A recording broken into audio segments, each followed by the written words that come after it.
Hai guys, kali ini saya akan merangkum film horor Indonesia berjudul Kanzab tahun 2023. Tanpa basa-basi lagi, monggo disimak ceritanya. Namun sebelum lanjut, jangan lupa ditekan dulu like, komen, subscribe, serta share video ini sebanyak-banyaknya ya. Oke. Scene diawali Rahayu yang dibangunkan ayahnya bersama Semedi untuk sholat subuh. Saat berwudu ada yang lewat. Rahayu lanjut sholat. Di belakangnya ada manusia bertopeng. Ternyata tujuannya adalah memenggal Semedi, kemudian kepalanya dipajang di pagar. Diceritakan ini adalah pembersihan orang-orang yang dianggap sebagai dukun santet. Film pun dimulai. Pindah ke Jetis, Rahayu bekerja bungkusin paket di toko bajunya Bu Endang yang kemudian dibawa sendiri oleh Bu Endang. Datanglah Suratman yang mengantarkan baju satu bal sekalian kenalan dengan Rahayu. Nanti kena pelet loh. Emang udah kena, Mbak? Rahayu pulang ke rumah Pak D-nya dan diberi sedebok uang, tapi nggak disentuh sama sekali, malah lebih milih main bersama Aji. Diceritakan Rahayu ini memiliki ibu sambung bernama Nuning yang saat ini juga tinggal di sini. Meskipun Rahayu bukan anak kandungku, tapi aku sangat sayang sama dia. Rahayu keluar rumah membawa pisang menuju rumah Mbah Sarwo. Nggak ada orang di sana. Rahayu nengok tongkat Nogo Sosro. Scene flashback ketika ibu kandung Rahayu meninggal tragis. Tongkat itulah yang ada di genggamannya. Kamu sedang apa?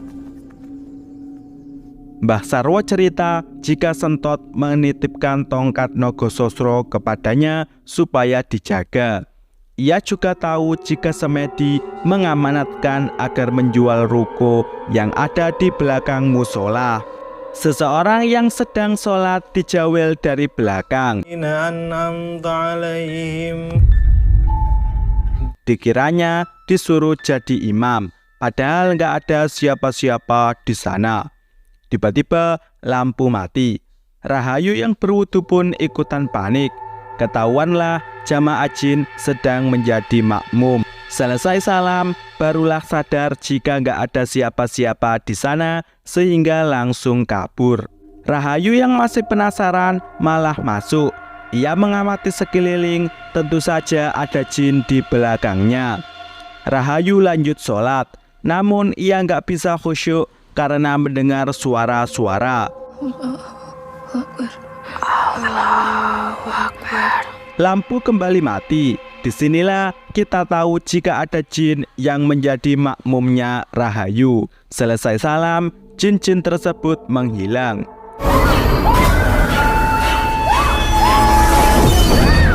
Scene flashback ketika Rahayu kecil bercermin.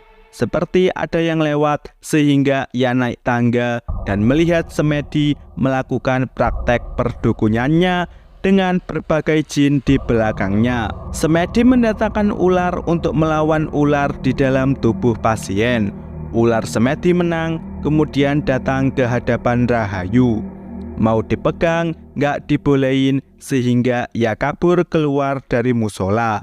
Pagi hari di pasar, dagangan Rahayu laris manis, sehingga membuat Riri dengki.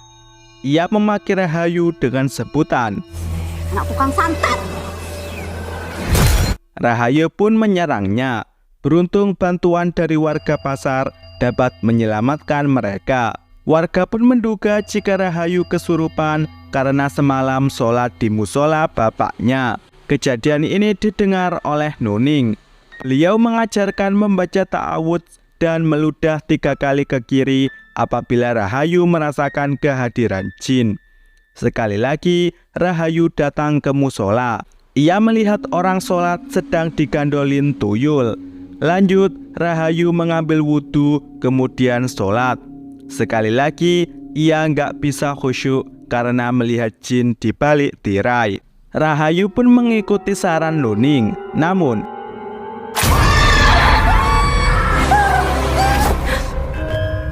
seketika ia kembali ke rumah menyaksikan semedi mengobati pasien dibantu para jin.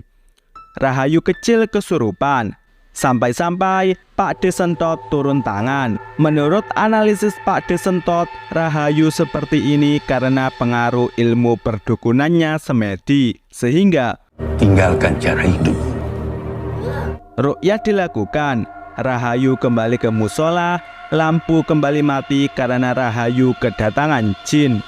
Beruntung ia bisa keluar. Sampai rumah, Nuning didemo warga karena kesurupannya Rahayu tadi pagi hampir membuat satu pasar celaka.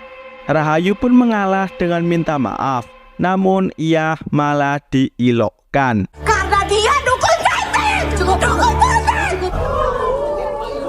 Rahayu menidurkan Aji, kemudian membereskan mainannya.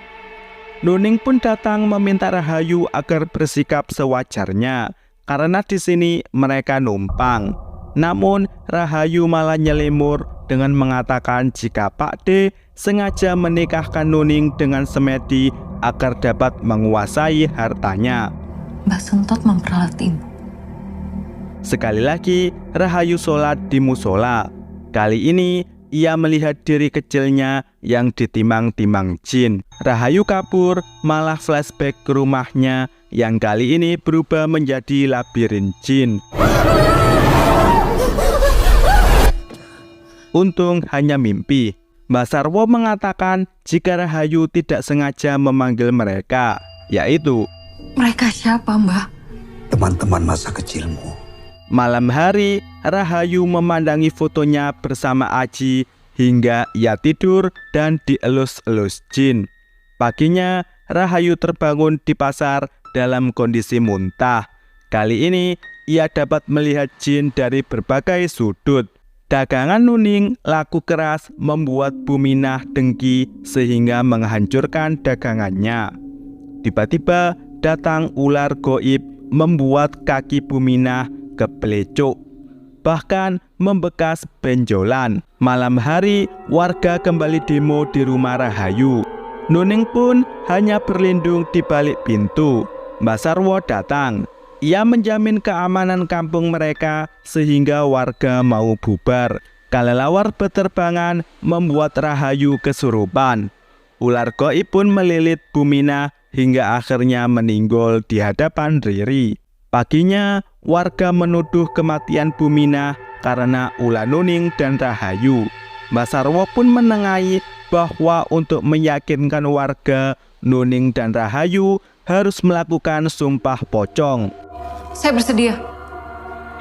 Namun warga meminta hanya Nuning yang melakukannya karena sebelum meninggal Buminah hanya bertengkar dengannya. Pak De Sentot menemui Mbak Sarwo karena ia tidak setuju dengan sumpah pocong. Menurutnya mereka hanya perlu membersihkan ruko dan meruqyah ulang Rahayu. Malah Mbak Sarwo menuduh Pak De Sentot berniat menguasai harta semedi. Sarwo! Aku hanya dititipi. Malam hari, warga dikumpulkan di masjid untuk menyaksikan Nuning disumpah pocong. Saya siap mati mendadak.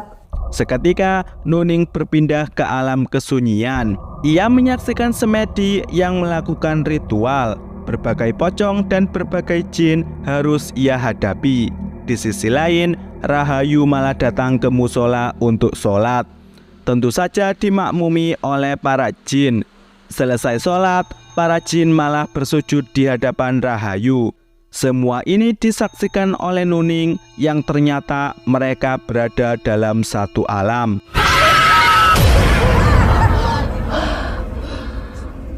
Atas hal ini, terbukti jika Nuning tidak bersalah. Di rumah, Nuning hanya merenung menatapi fotonya bersama semedi. Keesokan harinya, Rahayu mengetahui jika Nuning menawarkan ruko untuk dijual atas suruhan Pak De Sentot. To the point, Rahayu mengatakan jika itu adalah akal bulusnya Pak De Sentot untuk menguasai harta semedi. Bahkan ia juga adalah otak dari pembunuhan semedi. Mereka bersekongkol. Rahayu bangun udah sore. ia bergegas menemui Bu Endang karena hari ini ia nggak kerja. Akibatnya Rahayu langsung dipecat. Ia pun meluapkan emosi dengan nangis kemudian datang ke musola. Rahayu menaiki tangga yang tersambung dengan ruangan gamelan. Disinilah Rahayu meluapkan emosi sejadi-jadinya. Tiba-tiba kepala Semedi gelundung. Cahaya hijau masuk ke mulutnya, kemudian keluar menjadi ular yang menghampiri Nuning. Ular lainnya keluar menghampiri Bu Endang dan langsung mematoknya. Nuning yang ngelamun didatangi Aji.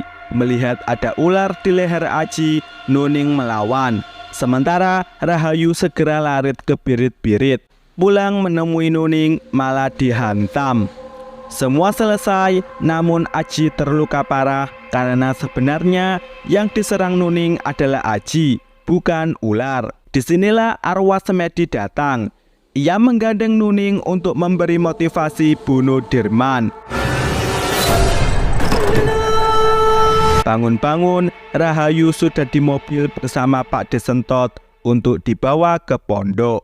Di kamar, Rahayu ditemani istrinya Pak Desentot bernama Eyang Putri. Ia meluruskan jika tidak ada niat Pak Desentot untuk menguasai harta Semedi. Eyang Kong Sentot itu wong sugih, Nduk. Jadi dia tidak butuh harta bapakmu. Eyang Putri berpendapat jika ada sesuatu di musola yang menyebabkan Rahayu terikat dengan dua alam. Lewat mimpi, Aji membisikkan sesuatu kepada Eyang Putri. Pak Desentot bersama santrinya langsung menggeledah musola. Di atas plafon, mereka menemukan tengkorak dengan foto Rahayu di sana. Sementara di makam, Rahayu menangis karena ia menganggap dirinya yang telah membunuh Nuning dan Aji melalui ular-ular yang keluar dari mulutnya.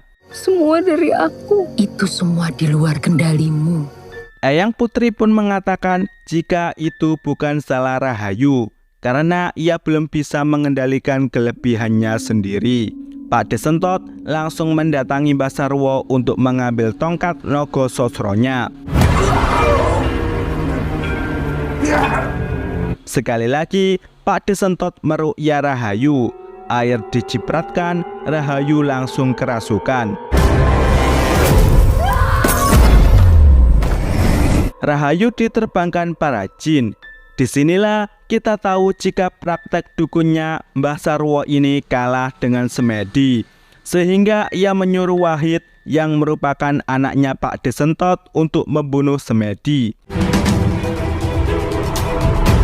Satu kesalahan Pak Sentot yaitu menyembunyikan dosa Wahid, sehingga Rahayulah yang menggerakkan Wahid untuk balik membunuh ayahnya sendiri. Semua selesai, gantian Wahid yang bunuh Dirman.